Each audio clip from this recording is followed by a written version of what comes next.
tout ira bien avec des images de Mathieu Martin et un montage d'Anthony Santoro. Le grand résumé maintenant de Jean-René Godard, The Godard Show. Il est 18h15 pile, on est à l'heure, nous sommes à l'heure. Nous sommes à l'heure, effectivement, Gérard. Et pour m'accompagner ce soir, deux jeunes qui rêvent de devenir journalistes. Anne-Laure a 15 ans, Théo a 14 ans. Et avec eux, nous allons suivre ce résumé d'une très belle étape dans les Pyrénées. C'est parti.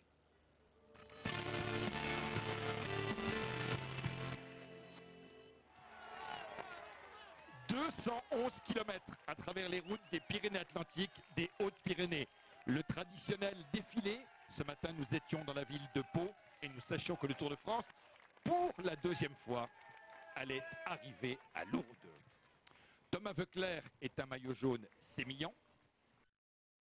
Passer de Hills à du punk rock. Rap français, rap américain et rock. Plutôt de l'électro house pour me donner une forme d'enfant.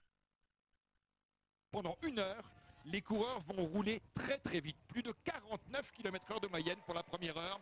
Et en fait, dans des étapes telles que celle-ci, tout le monde espère prendre la bonne échappée, éviter l'écueil majeur de la journée, c'est-à-dire l'obisque, et pourquoi pas rêver ensuite de la victoire d'étape à Lourdes. Donc un départ d'étape extrêmement soutenu, extrêmement rapide. Alors, Anne-Laure, quand le tour est parti, quand l'étape est partie, tu suis l'étape comment? Eh ben, on suit grâce à la voiture car on prend l'itinéraire hors course avec les jeunes reporters. D'accord. Et on suit avec la radio et puis quand on arrive en salle de presse, on a les images directement sur grand écran.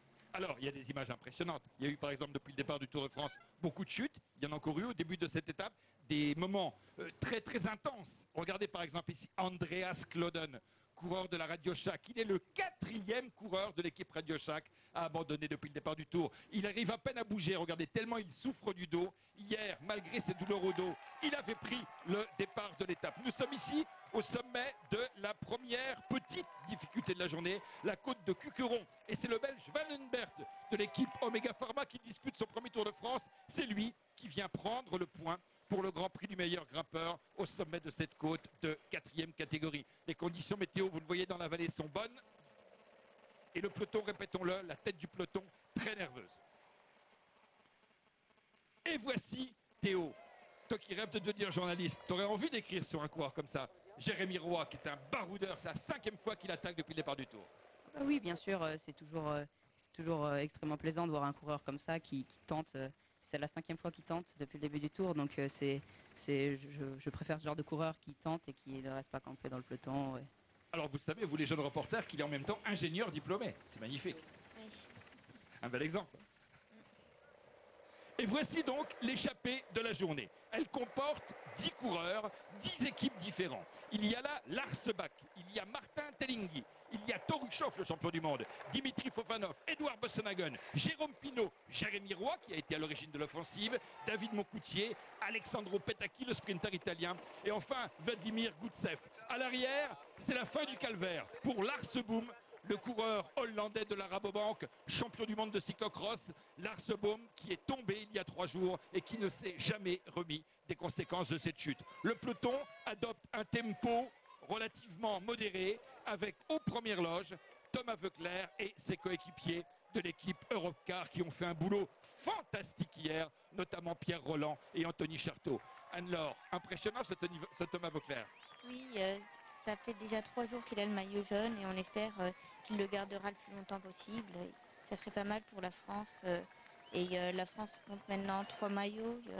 Le maillot blanc, le maillot à pois, le maillot jaune et puis il y a aussi le combatif, Jérémy Roy, qui a eu le dossard du combatif ce soir. Ah, Anne-Laure, quel plaisir d'entendre une jeune femme de 14 ans s'intéresser comme ça au Tour de France. Vous êtes tous le symbole de cette nouvelle génération qu'on rêve de retrouver sur le bord des routes. Le peloton, nous le retrouvons. La tête du peloton, avec les coureurs de l'équipe Europcar, Thomas Voeckler très bien placé derrière eux, tout comme d'ailleurs les coéquipiers de Andy et de Frank Schleck. À l'avant, on a vu il y a un instant au sommet de la côte de Belay, côte de 4e catégorie, Jérémy Roy passé au sommet. Et tout le monde sait, alors qu'il y a ici bien sûr le super sprint gagné par Edvald Boasson-Hagen, qui a déjà gagné une étape depuis le départ de ce tour. Il n'y a pas de sprint au réel. Vous voyez les coureurs du groupe d'échappée des 10 coureurs passent au train. Et derrière, par contre, pour le peloton, eh bien, pour engranger des points, car vous le savez, il y a un seul sprint intermédiaire par jour, la bagarre est sévère entre Cavendish et Roras. Et Cavendish se fait enfermer sur la gauche. Et Mark Cavendish est devancé. Il n'est pas content, comme d'habitude d'ailleurs. C'est Roras qui est passé donc devant Cavendish pour ce sprint. Nous sommes là. Ah, que c'est beau, ces Pyrénées. Regardez, mesdames et messieurs, le pic du Midi d'Oassou, 2884 mètres. Pour vous, jeunes qui avez 14 et 15 ans, le Tour de France, c'est aussi une merveilleuse occasion de découvrir notre pays. C'est beau. Oui, c'est magnifique parce le Tour de France, c'est un des rares événements sportifs qui utilise justement la nature à bon escient. Et ça permet de faire du sport sur des routes comme ça, c'est génial. Ah oui, c'est génial.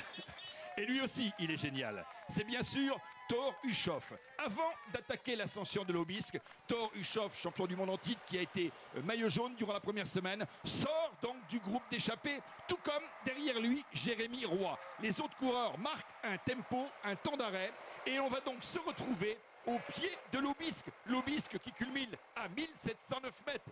Il y a 16 km 400 d'ascension, une pente moyenne de 7,1%. C'est bien sûr un col hors catégorie. Les coureurs ont été prévenus qu'au sommet, les conditions météo étaient difficiles, il faisait frais, il y a même du brouillard. Et derrière, voici David Moncoutier, qui retrouve un terrain à sa convenance, un terrain accidenté. Il est parti en contre. Jérémy Roy, qui a fait 200 km d'échappée hier et qui est encore devant aujourd'hui avec Thor Hushoff. Edvald Boasson-Hagen plus à l'aise dans les sprints que dans les ascensions. Et David Moncoutier, qui est revenu sur le Tour de France pour la dernière saison de sa carrière. Thor Hushoff est dans le dur. Jérémy Roy est parti, seul pour les derniers kilomètres de l'ascension vers le sommet du col de l'Aubisque. Thor Hushoff est repris, rattrapé et dépassé par David Moncoutier. Et alors là, au courage, Thor Hushoff va nous donner une leçon. Jérémy Roy est parti. La France se met à rêver. Jérémy Roy sera-t-il, une demi-heure plus tard, le premier Français vainqueur d'étape de ce Tour de France 2011? C'est tout le suspense et l'interrogation de ce final. D'abord, ce final d'ascension. Anne-Laure, ces cols, ils sont durs, c'est impressionnant les pentes. Oui, c'est assez impressionnant. Et, des fois, on a du mal à s'imaginer l'effort qui est donné pour monter ces cols. Qu'est-ce qui t'impressionne le plus? Les montées ou les descentes? Les descentes aussi, ça peut impressionner avec la vitesse et il y a quand même de la précision à avoir. À l'arrière du peloton, Sylvain Chavanel, le champion de France, légèrement décroché, en difficulté. On sait qu'il est tombé en début de Tour de France. Et à l'avant, Jérémy Roy, l'ingénieur diplômé de l'école de Rennes, qui a d'abord terminé ses études avant de se lancer complètement aux côtés de Marc Madiot dans cette carrière de coureur cycliste professionnel.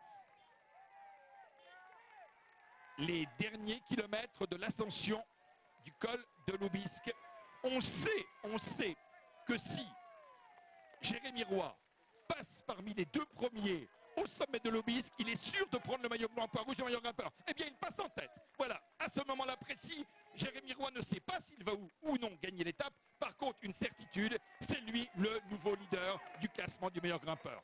Deuxième position au sommet dans le brouillard, David Moncoutier. Et derrière, Thor Hushoff. Alors, pour Thor Hushoff, à partir de ce moment, il a 2 minutes de retard. À partir de ce moment, pour Thor Hushoff, va débuter l'un des grands moments de sa carrière. Il va réussir une descente exceptionnelle. Derrière, vous le voyez, Thomas Voeckler, bien entouré, bien encadré. Derrière lui, les autres favoris du Tour, notamment les Italiens Basso et Cunego, dont on n'a pas beaucoup parlé, mais qui sont là. Passage au sommet des coureurs qui étaient dans l'échappée initiale. Le peloton maintenant qui en termine. Cela fait partie aussi des images mythiques du Tour, ce brouillard que les coureurs ont l'impression de fendre.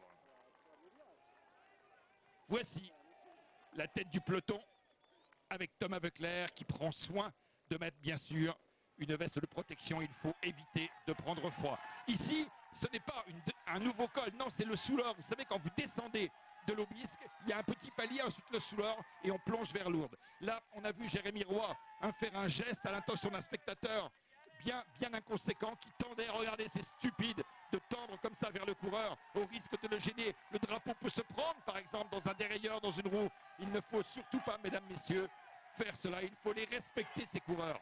c'est déjà tellement dur pour eux. Voici le passage du Soulard qui n'est pas recensé dans le classement du meilleur grimpeur. Et maintenant, la plongée vers Lourdes.